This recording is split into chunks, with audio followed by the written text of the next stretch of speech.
Hello, everyone. I'm Dr. Pam Peak, the host of the Club 100 podcast. Oh man, we're going to have way fun today. It's a girlfriend day. Just saying. Guys, listen up and learn. All right. We're going to be sharing stories of mental and physical transformation with amazing women and men who love to lift heavy things mentally and physically. And in doing so, we inspire as we perspire. So get ready for some raw, real, and authentic comments about life's challenges, tough times and triumphs, challenges that maybe you think you can't overcome. We got surprises for you. And a shout out to everyone out there in the Twitter verse and YouTube verse and all the rest to simply say, if you want to join the Club 100 crew, we're really amazing.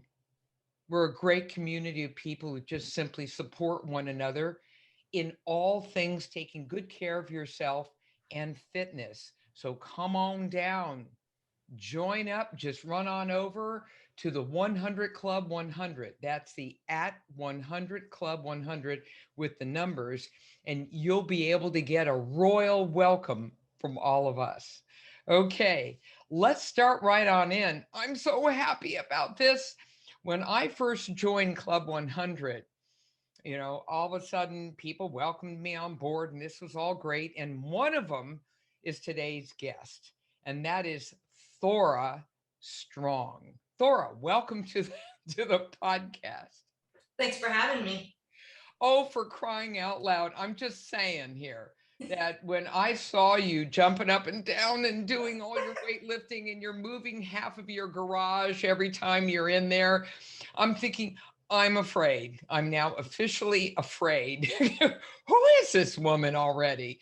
Oh my gosh. And so it's also interesting. This podcast is cool because what happens is all of the people that we really communicate with in the Twitterverse come alive. And we get a chance to actually hear voices, see people moving around and they're talking to you. That's one of the really cool things about this podcast. It's like an enhancement of the whole club and community.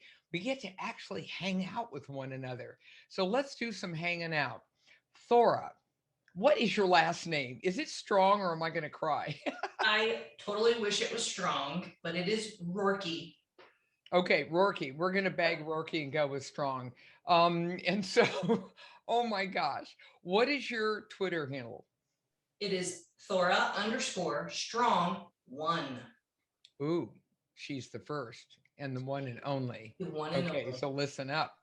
So Thora, I mean, women and men would look at you and say, "Oh hell, she's been doing this stuff since she was an embryo," and she was bouncing around, and her mother going, I can't get this kettlebell rocking the way it should." And I think that a lot of people make all kinds of crazy assumptions without knowing the backstory. So, I'd love to be able to have you share your backstory, and that is how you actually entered the world of fitness and why you did that. We had a little conversation and earlier, and you were telling me about this being part of a healing process. Mhm. So why don't we hop right into it and just start from the beginning? Okay. So I have always been interested in fitness my whole life. I, growing up, was fascinated with gymnasts and Olympic athletes. I'd watch basketball players, any kind of an athlete that had a muscular or lean physique. I was always drawn to it. And then along came the Teenage Mutant Ninja Turtles. And I was a huge fan of them. Their physique, their musculature, I would draw it, I would study it. I always was like, I would love to look like that. But inwardly, I always kind of had had a mental struggle of feeling comfortable in my own skin, feeling comfortable in my body. I talk about this every once in a while on my Twitter, but I don't get into it very often. I suffer from very, very severe body dysmorphia. What is that? Well, explain to people who may not know what that is. So body dysmorphia is when you look at yourself and you pick yourself apart and you never feel like you're good enough. Your body's not good enough. Maybe it's not right. Even if you're really super lean or thin, you still feel like you're fat. When my body dysmorphia is, I feel like I'm fat, too fat. Where did that start? That came from a young age. I had very big legs growing up. I was very active. I would swim, I would roller skate, sports. I rode horses. So I always had very big muscular legs. Well, I kind of grew up in a family who thought that it was fun to tease about that. And they would say, oh, you're big boned, you're not athletic. It just kind of teased me about it because my sisters in my family growing up were very, very lean, athletic individuals. And instead of trying to help me with that, they would, just like I said, just poke fun of me. And it was like a continuous family joke. So as I grew up, I was uncomfortable with who I was. I wasn't comfortable looking in the mirror. I wasn't comfortable showing my body. I would wear long sleeve shirts. I would wear baggy clothes. I would never wear dresses or look nice or anything like that because I always would see myself and say, you're big boned, you're unathletic. And I still to this day, I've done a lot of healing through that and worked on myself mentally and emotionally because it is trauma. It is part of trauma. So you have to go in and extract that trauma and work yourself through it. I've overcome a lot of it. And you see me putting myself out there on Twitter. You see me putting myself out there on social media. That took a lot for me to get there. It took a lot for me to be able to take videos or pictures in shorts because I was always very critical of my legs. They were just muscular. When I look back at pictures and videos of myself as a young girl, it's just muscular, nice legs, which I'd be very proud of today. It just was put into my head that that was a negative thing. Women should not be muscular. They should be thin. And I, if I can say, as someone who's studied this for years as a scientist in this field, this is such a common story. You don't fit someone's mold. You're young, you're impressionable, and you're going to be hearing these voices, and these voices are senior to you. And these voices are voices that come from people you trust. And so whatever they say must be absolutely, appropriate. And I can tell you that of all the people listening out there, men and women, by the way, this is much more common than people, really appreciate. I'm one of those people in the sense that, I come from a family of literally, if you just lined us up, we all look like linebackers. I mean, it's just hysterical. We were born, into a very muscular family. And I was told when I was a student at the San Francisco Ballet, you know where this is going. It's like, yes, she does phenomenal pirouettes. She's crushing it on the tour jetés, but what's with the legs? I mean, she's got these muscles. And then, of course, flash forward a million years, and you've got someone like Misty Copeland, who is out of this world as the famous black ballerina with ABT. And she was told constantly, your legs are too big and you don't fit in, like one of those little skinny people. And then, of course, she showed them who's boss. But, it's tough when you're given those messages when you're younger, you're too young. The executive function of the brain doesn't really finish forming until you're 25 years old. So when you're super young, you have no way to be able to say, let me think about this more strategically in a balanced way. You can't. You're like, what? My legs are what? I believe you. And I'm going to incorporate that, and I'm going to totally screw myself up mentally. Yep. And so there you are. So, wow. Um, again, so many people identify with this out Yep. there. And so I'm so glad we're talking about this. Mhm. Did you use fitness to help you begin to heal with some of this? How did that? Absolutely. You did. Absolutely. When did that work and how did that roll out? Okay, so having had these things said to me growing up, and let me also bring this up too. We live in a society that projects standards, especially onto women. The society that I grew up in, was like Kate Moss, Calvin Klein model, tiny, airbrushed beauties, cosmopolitan type women. I would look at that and I would say, I don't think I'm ever going to be that. So having that as a young child, I would dabble with different aspects of what I would consider fitness back in those days because I didn't have any help. My family didn't really exercise or do any kind of routines or anything. So like I would do like my mom had like step aerobics tapes or like Share or Sweat to the Oldies with Richard Simmons or anything like that, Denise Austin. So I would follow those tapes, stick with it for, maybe a month or two, and then fall off of it because, well, I wasn't eating properly, so nothing was happening. So that went on a large majority of my childhood up into my 20s. When I got very, very serious about fitness was around my 30s. And I started out what I would consider is the norm, doing, like yoga, Pilates. I ran 5Ks.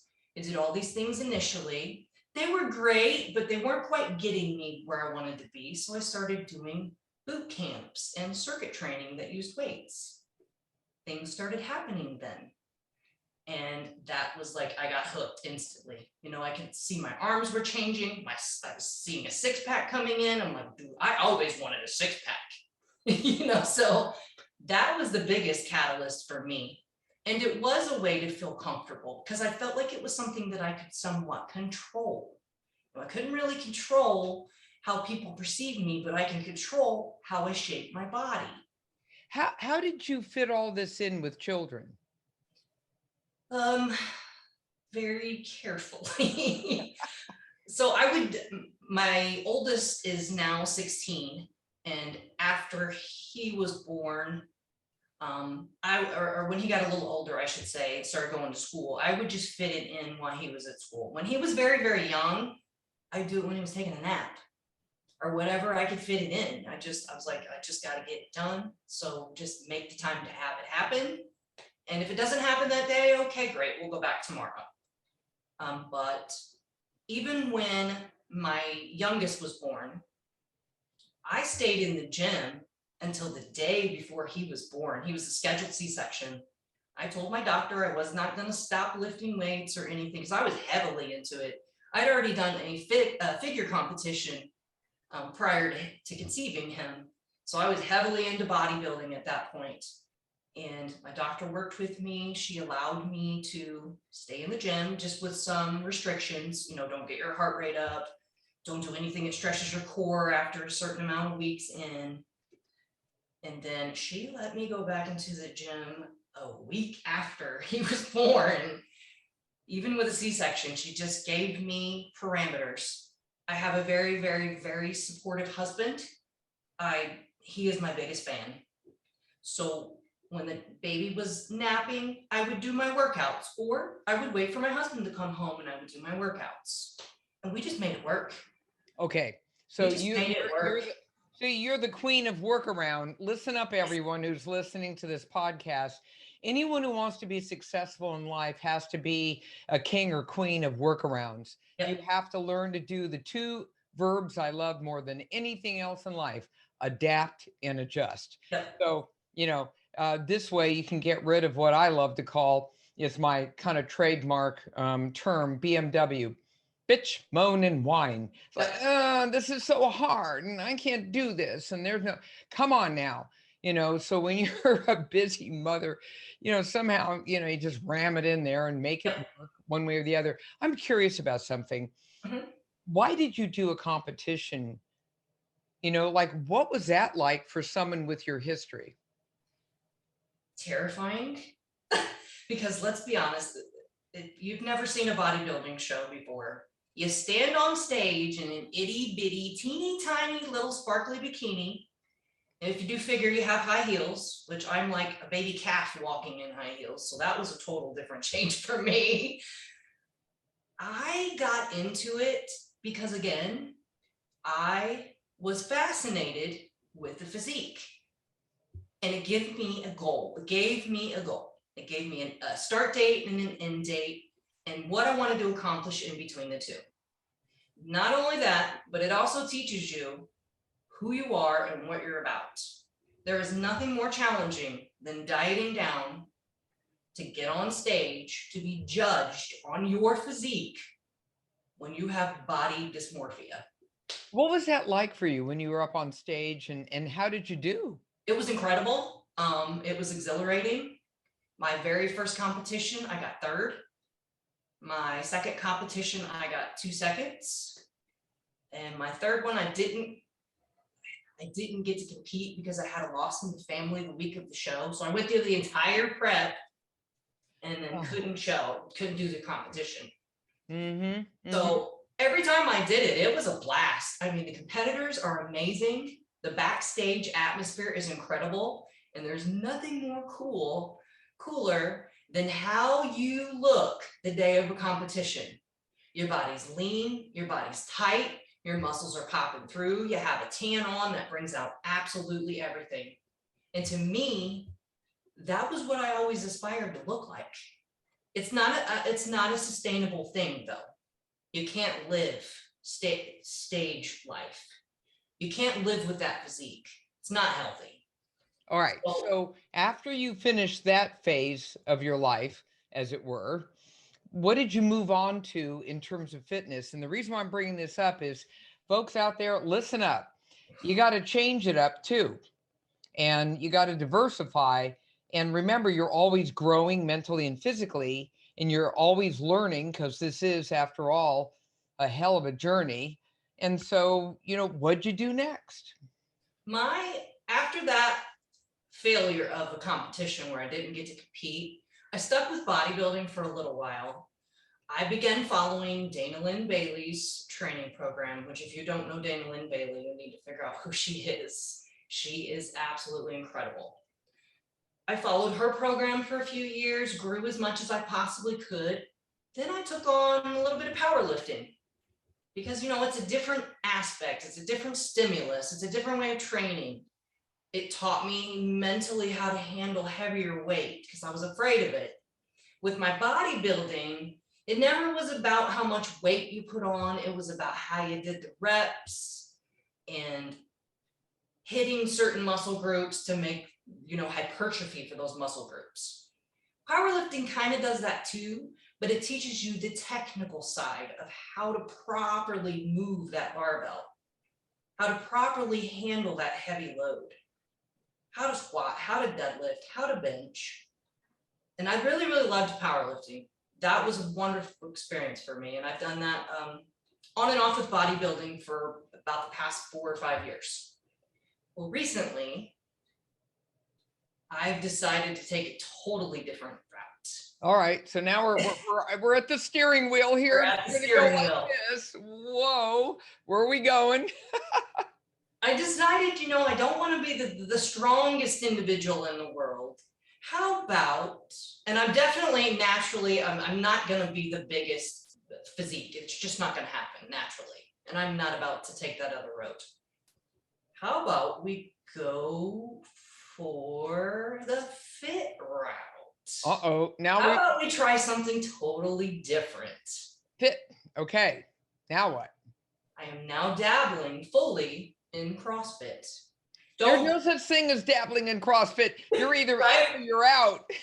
First off, heads can stop exploding, because one thing that I have to admit, when you say the word CrossFit, people usually have a very negative reaction to that. Why is that?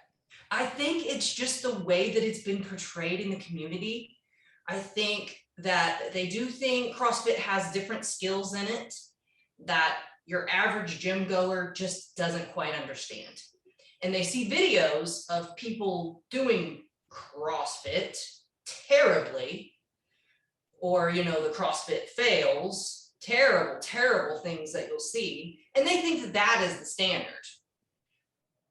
What I have to say about that is you're going to have poor lifting and poor skills in absolutely every aspect of fitness.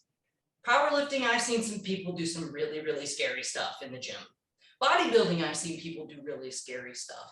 Just your average gym goers, I've seen them do stuff, I'm like, oh, please don't do that. You're going to have that in every aspect across the board. It's going to happen. So I just think that everybody has seen all this negative output coming from it, the fails, you know, people doing kipping pull-ups and flying off the bar, or a barbell falling on them when they're doing a snatch, or whatever it is. And they just think that that's the standard. Well, I'm here to tell you and prove to you, if you follow me on Twitter, that that's not what it's all about. Do you go to a CrossFit gym? I don't. I do it on my own. I follow a program called WOD Prep Masters, and it is daily programming. I do have access to coaches. I can send them my videos. You know, this kind of took about when the quarantine hit. They had to keep people going and people training at home. There's more people training at home now than ever before. I'm so one of them now. Oh yeah, and thank goodness for my home gym back then. You know, I don't know how I would have survived 2020 and 2021 without it. So the CrossFit program that I'm following now, they give us specific workouts to do. We have hypertrophy, we have bodybuilding, we have gymnastic skills, we have conditioning. We also have courses that we can take to learn how to do these different skills and different lifts. And they give us feedback. And my coaches right now, I'll tell you right now, if your form is terrible, they will rip you one for it. They will flat out tell you that that's not what they want. That's not what they expect. They want you to be safe. They want you to progress. They want you to go as hard as you possibly can, but safely, properly, with good technique. Excellent. That's fantastic. You know, I'm curious, you know, I obviously follow you on Twitter. And every time I think, you know, just for a moment, like, maybe I'm just not going to, you know, do as many reps. And I look at you and I'm like, okay, all right, we're awake now. So, you know, what kind of responses do you get from people following you on Twitter? I'm just sort of curious. You're very strong. You have a phenomenal physique. And, you know, you clearly have excellent muscles. What kind of feedback do you get? What do you remember? Do you have trolls? Absolutely. You do. You have trolls. What do the trolls say?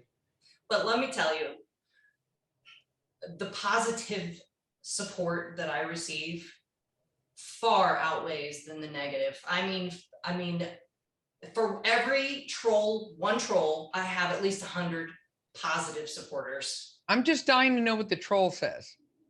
Same thing they always say. CrossFit's dumb. You're going to get hurt. This is going to break your neck. That's gross. You're gross. You know, critiquing the form when they clearly have no idea what they're talking about. Good. So you know how to kind of cancel out all that insanity and kind of move it along here. And I just flat out block them right then and there. It's called, you know, block.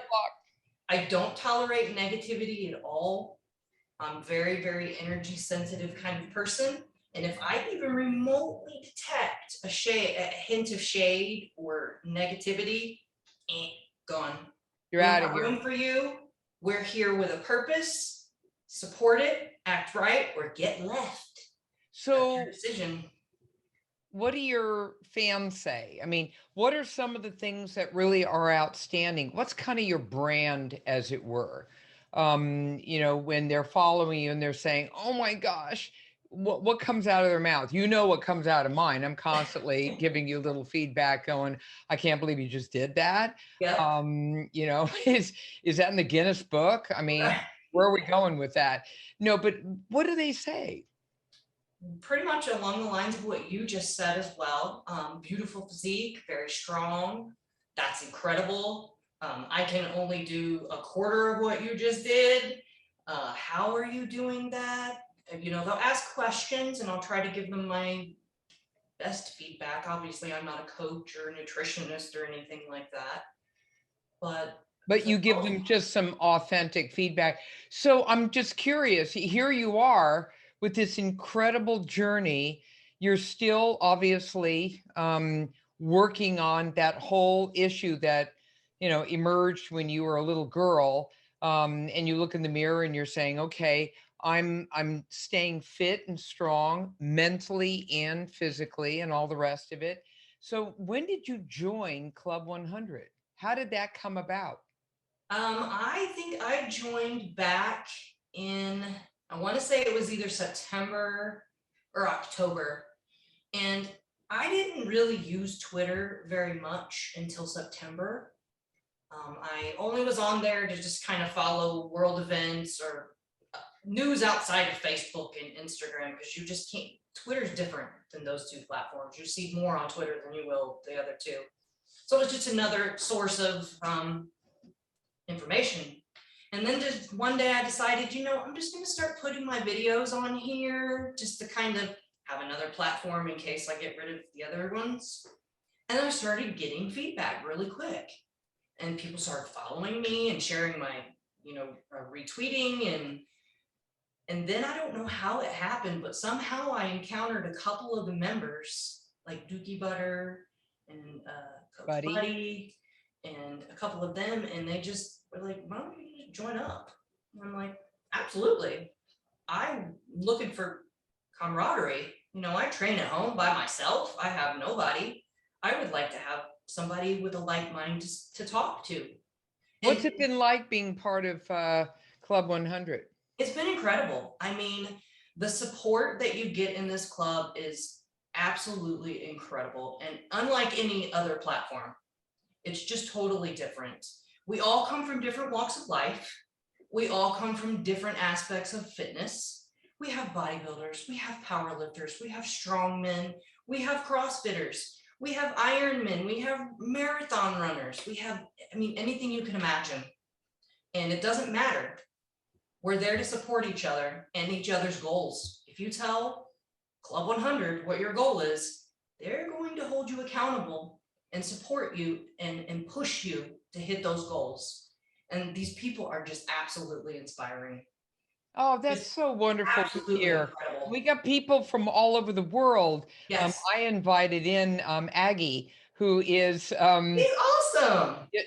well, listen, she's the European and English um, uh, arm wrestling. Arm wrestling. Yep. Arm wrestling champion. Then I took Yep. one look at her biceps and I thought I had something, and I went, yeah. Anyway, and I think we just invited in Big Al, who is a world class power lifter. Has won world and international recognition. He also emanates from the UK, and he's just a sweetheart of a guy. And he looks like he's going to be a lot of fun to play with in the community, which I think is kind of cool. So it's men and women, and I want to make sure also anyone who's a newbie, what would you say to a newbie when they're like, "Oh," and then I look at Thora and it's going to take me until I die before I begin to look like that. What would you say if they're sitting there saying, "Have never done this before, but I'm really inspired." How do they start this whole journey? If you were to kind of throw out some little bits of advice. Find your own fitness. Find your fitness. You don't have to do what I do. You don't have to be a bodybuilder. You don't have to be a power lifter. What you have to do is find something that you enjoy, that you can keep up. And also, don't be afraid to try new things. You are so much stronger than you can ever imagine. Your body can do things that you never thought you could. I never would have believed at 41 years old that I'd be standing on my hands and doing push-ups and doing this gymnastic stuff. You're never too old to start, and just find something that you love. And just be realistic. Yep. And say to yourself, well, okay, one small step at a time. Yes. Set small goals. Oh, reach those. Keep going. Keep climbing. This is a lifelong journey. This is not an all-out sprint. This is something that you're going to have to make mistakes. You're going to have to fail. You're going to have to learn from those failures. You're not always going to be motivated. You're going to have days when you don't want to do it. But when you get disciplined, that's going to carry you through. And the highs are so much better than the lows. What do you do?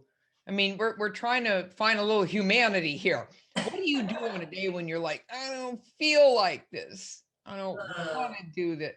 What do you do? I mean, this is really important because people oftentimes write off more serious athletes like, they're a bunch of machines.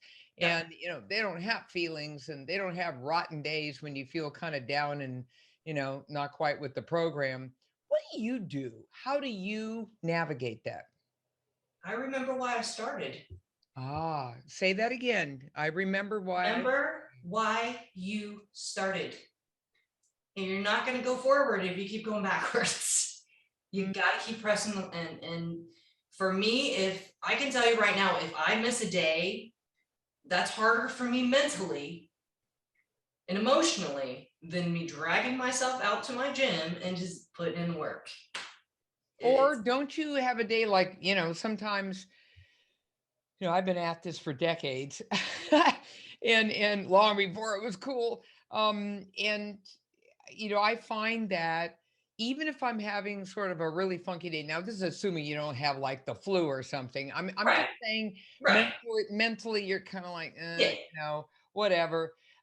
I figure that I just literally walk into the gym and I just do the best I can at that time. And maybe 1/100th of what I did, the last time I was in the gym. But you know something?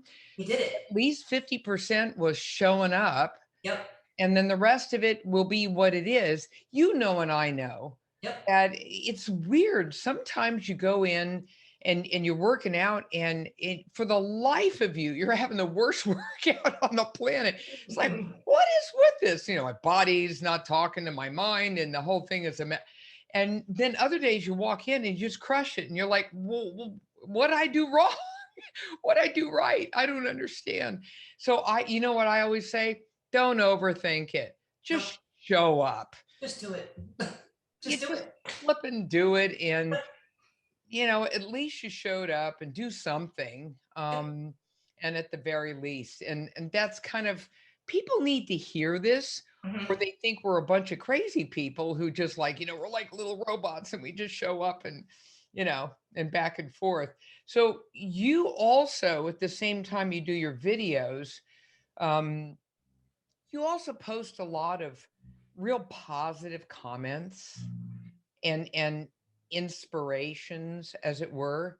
What's going on with that? When did you decide to do that? Because it could have just been, a bunch of workout videos. Right. I have been doing that on my other platforms for a very, very long time. Let's be honest. There's enough negativity in this world. People need to see a better, more positive, clearer, inspirational message. And there's not enough of that. There's just not enough. You get people on social media who complain about everything, and that's fine if that's what they want to do. But you have to be aware of the energy that you're putting out. Right. There's positive and there's negative energy. I don't really care to put out that negative energy. There's enough. Okay, so I love so much that you can see me always, replying when I can. I love to hear some of this from you because, you just never know whose life you're touching Exactly. at that very moment. Maybe they're just having like the world's worst day, and they're just overwhelmed, feeling helpless, hopeless, and defeated. And then all of a sudden, one of your inspirational quotes pops up, and they're like, I feel like that was directed at me. yeah, is she talking to me, Thora? You Yep. talking to me? You talking to me? Yes, I am. I'm talking to all of you, every one of Yeah. you, anybody who needs it. And I have had people inbox me and say, your message saved my life, or your message pushed me to do the thing I didn't want to do. And I succeeded at the thing I didn't want to do. And now here I am, I have achieved this. That is what keeps me going with that. I love that. It just absolutely fabulous. And I'm glad you're wearing your outfit for everyone to see that gorgeous. Stand up. Let's see what you're wearing. I always love what you're wearing. She's always, look at this. All right, there it is. It's tied. Turn around. Let's see the whole thing. Look at that.